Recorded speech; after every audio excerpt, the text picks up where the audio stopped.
So, how did we get there? So many different churches, denominations, and Bible versions, and it's fun to kind of poke fun at each other on these things to laugh at ourselves. But the question does come up, well, is it right? Is it wrong? Have we gone off the track somewhere here? Hmm. Well, actually, Christianity is a long story with lots of ups and downs. Just read the book of Acts and the Gospels and the writings of Paul. At the early church was full of controversies, debates, arguments, and they even had to have big meetings to settle things. And it's been like that, quite frankly, ever since. And yes, there has been corrections along the way that has needed to happen. So the church today and the church that you're a part of, in all its shapes and sizes and viewpoints, has been formed by this larger story. The traditions and the belief systems that we're so passionate about were actually debated and fought over for many years before us. So, whatever your version of Christianity looks like, it actually comes down from a long line of speeches and protests, dreams, and personal sacrifices. So, let's take a look back at what this has been like over the last couple of thousand years. We're going to be using a book called The Great Emergence by Phyllis Tickle. And what she did was kind of break it all down into 500-year blocks. So the first year, where we'll start, is 1 AD to 500 AD. And this block is just called the beginning. After Jesus ascended, Christianity in the church is birthed out of Judaism and begins to spread beyond Israel. It kind of takes over the known world. In 50 AD, so not very much time, the church had a major debate over whether you had to be Jewish to be saved. We look at that argument now and it seems a little ridiculous to us, but then it was a major concern. They had to convene a huge meeting and engage in heated debate, and then came to a conclusion, which they wrote out and sent to all the churches. Just as Dan was referring to, that conclusion of that debate is Acts 15. We call it the Jerusalem Council. That decision settled some contentious issues and shaped the future direction of the whole church. There would be 12 more such councils in the next 250 years. Major meetings to work out some issues and some points of contention. Around 313 AD, the Emperor Constantine from Rome decreed that the official religion of the Roman Empire be Christianity. And there would be 7 more councils within the next 150 years, deciding on all these contentious issues that had risen up. So that's the first 500 years. Well, then the next 500 has been called the Dark Ages. However, there's more recent scholarship about that to say that's actually a misnomer. There was a lot of very good things that were happening during these ages, but there were some things happening for that really did affect the church. For example, Rome fell. And boy, with the crumbling of the Roman Empire, the cultural and economic deterioration was all over the world.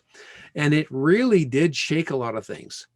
And the cultural and religious center of gravity was moving from Rome to a new Rome, which became known as Constantinople.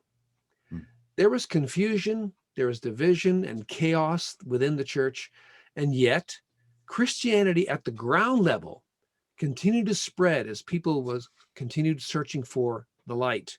But what an amazing story of those 500 years there. Mm. Then we come to the next one, which is called the Great Schism. Christianity, as it was known then, divided into East and West. The West centered in Rome, and it was primarily Latin, and the East, as Dan said, in Constantinople, which became primarily Greek. So the two branches became commonly known as the Roman Catholic Church and the Eastern Orthodox Church. Now, while the church governments were being established and acquiring power for themselves, and the two sides were trying to outdo each other.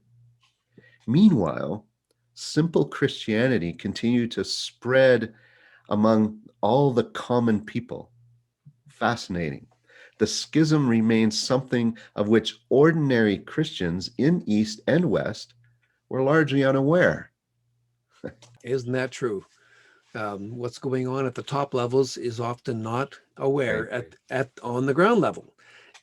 But there are some times when it's on the ground level very evident that there's a big shift happening, and that came in 1500 AD, which we call the Great Reformation. And this was when one of the Catholic priests named Martin Luther began to protest against some of the beliefs and practices of the Roman Catholic Church that were truly aberrant.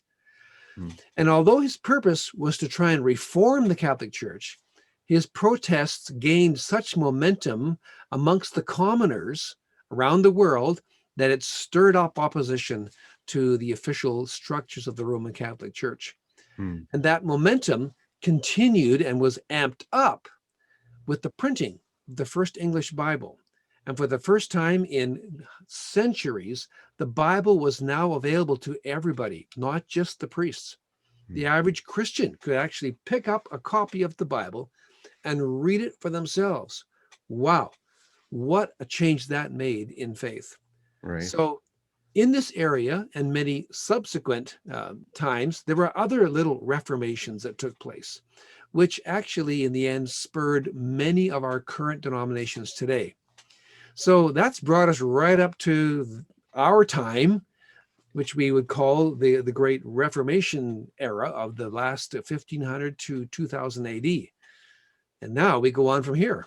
And you know, Dan, it's fascinating when you look back. I mean, we're obviously looking at it from way high up. We just covered 2000 years in 5 minutes or whatever it was, but still it's fascinating, isn't it, when you think about it, how these major movements were like groundswells of people.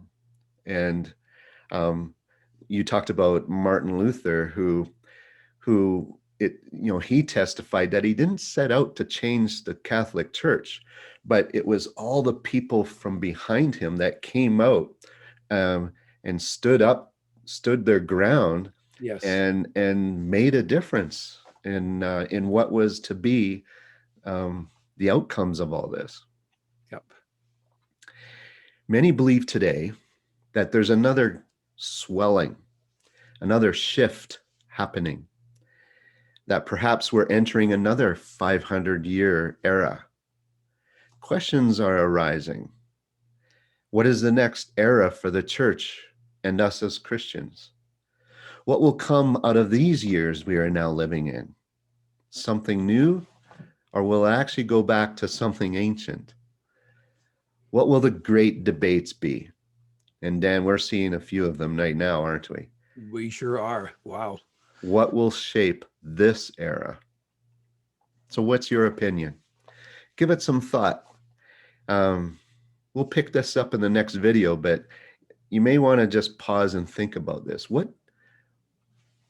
Think back to what we just shared about the last 2000 years, and then think about, what do you think's coming up? What do you see changing? Is it right? Is it wrong? Or is it just neutral? It's just happening. We'll think about that more in the next video.